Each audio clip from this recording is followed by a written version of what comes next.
Hello everyone, welcome to Dynamic Study.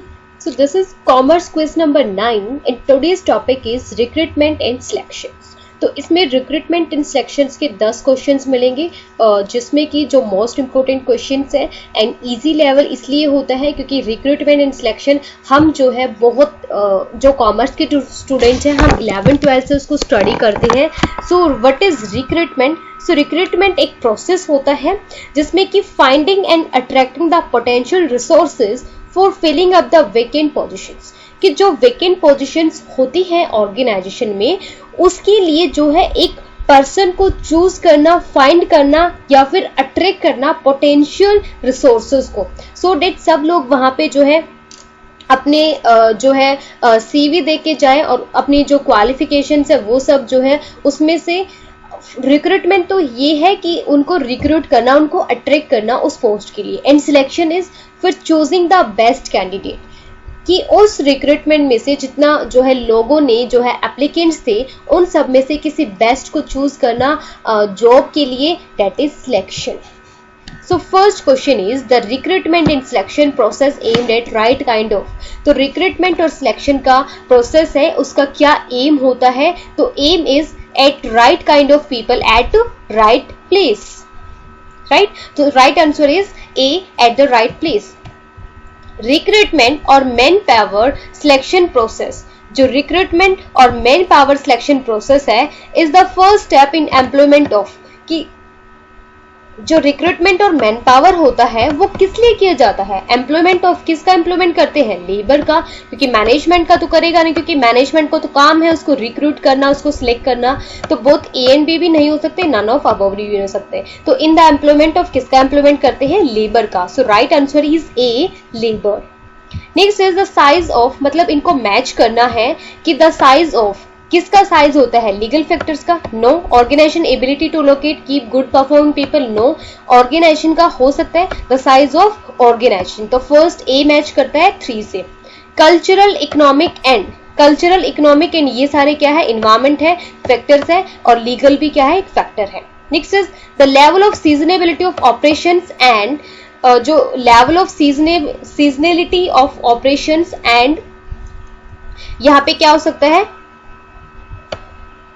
Future expansion and production programme. Next is the affect of past recruiting. जो हमने past में recruit करे थे, affect which shows the, जो हमने recruitment की थी पास्ट में वो क्या शो करते हैं? Show the organisation ability to locate and keep good performing people. कि उन्होंने जो है ऑर्गेनाइजेशन की क्या एबिलिटी है? To locate and keep good performing people. कि जो गुड परफॉर्मर होते हैं उनको उन्होंने कैसे रखा हुआ है. सो जो है ये था मैच. तो ये किससे मैच करता है? Answer of third is C, A का जो है 3 से मैच करते. तो इस तरह के जो मैचिंग क्वेश्चंस आते हैं वो बहुत आते हैं. Match the following. तो ये जो है इस तरह से जो है आपको देखना होता है कि कौन किससे जो है मैच कर रहा है. Next is the firm must go to external sources. Must external sources क्या मतलब? रिक्रूटमेंट के हमने सोर्सेज पढ़े हैं, internal sources and external sources. Internal sources में जो है जो लोग इंटरनली होते हैं उनको प्रमोट, डिमोट, ट्रांसफर, इस तरह से जो है उस पोस्ट को फिल किया जाता है, वेकेंट पोस्ट को. तो this is internal source. The firm must go to external. अब जब वो एक्सटर्नल सोर्स के लिए क्यों जाती है, क्यों वो एक्सटर्नल सोर्स को चूज करती है जब वो रिक्रूटमेंट करती है? Lower entry jobs? No. Expansion के लिए, या फिर for positions whose specification can not be made by present personnel. कि जो प्रेजेंट पर्सनल है वो उस पोस्ट के लिए मैच ही नहीं कर रहा है. लाइक कोई हाई लेवल की जो पोस्ट होती है, लाइक मैनेजर की पोस्ट है, तो जो नीचे के लोअर लेवल के लोग हैं उनको प्रमोट नहीं कर सकते क्योंकि जो उनकी स्पेसिफिकेशंस है वो मैच नहीं कर रही है उस जॉब से. ठीक है, तो this must be the answer कि the firm must go to external sources. क्यों? Lower entry jobs, for expansion के लिए, या फिर for position who specification can not be met by present personnel. तो यहाँ पे ऑल ऑफ अबव हो सकता है आंसर कि लोअर एंट्री जॉब्स के लिए, फॉर एक्सपेंशन के लिए, और पोजिशन जो specification can not be met. Next is the dash unit act as a clearing house in screening applicants that are unrealistic. तो कौन सी जो है पार्ट है जो क्लियरिंग हाउस इन स्क्रीनिंग कि जब वो एप्लीकेंट्स की स्क्रीनिंग करती है डेट आर अनरियलिस्टिक, तो क्लियरिंग हाउस किसको बोला जाता है? ए को, क्योंकि वो किसकी जो है क्लियरिंग करती है? Screening application. तो एप्लीकेशन किसकी चेक की जाती है? पर्सोनल की, जो कि अनरियलिस्टिक है, तो that is personnel.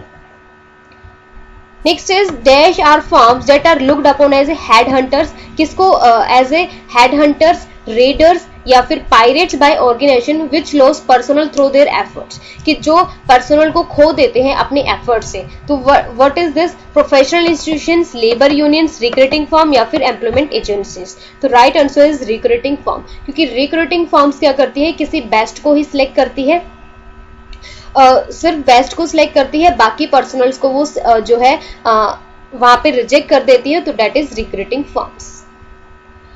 Next is to adjust to dash fluctuation in personal needs, the possibility of leasing personal by hour or day should be considered। तो ये किसमें जो है पर्सनल की needs, possibility of leasing personnel by hours और day should be considered, यहाँ पे जो है ये कंसिडर किया जाता है शॉर्ट टर्म में। शॉर्ट टर्म में जो है उनकी जो है आवर्स और डे कंसिडर किए जाते हैं। Dash is the hiring of relative, ये कौन सी टर्म है? जो hiring of relative which will be an inevitable components of recruitment programs in family on firm, कि अपनी ही जो है अपने ही रिलेटिव्स को फर्म में या जॉब देना, तो ये कौन सा जो है टर्म होती है? क्या लीजिंग होती है, नेपोटिज्म होती है, लॉयल्टी, नन ऑफ अबव। तो ये कोई टर्म नहीं है ऐसी कि जो है अपनी ही फैमिली के को फर्म में जो है इन्वाइट करना, उनको जॉब देना, तो डेट इज नेपोटिज्म। तो नेपोटिज्म जो है फर्म्स में नहीं चलती है। अगर ऐसा पाया जाता है तो ये जो है कोई भी सू कर सकता है इस बात पे, क्योंकि नेपोटिज्म नहीं होगा कि अपनी ही फैमिली, अपने ही रिलेटिव्स को अपनी ही फर्म में जॉब देना is illegal. So B is the answer. Next is 9, the dash and the job applicants are interrelated, क्या चीज जो है जॉब एप्लीकेंट्स और क्या इंटररिलेटेड है at each step in the selection procedure, कि जब आप सिलेक्ट करते हो तो आप कौन कौन सी चीजों को जो है लिंक करके देखते हो। तो job specifications, job evaluations, both A and B, none of above.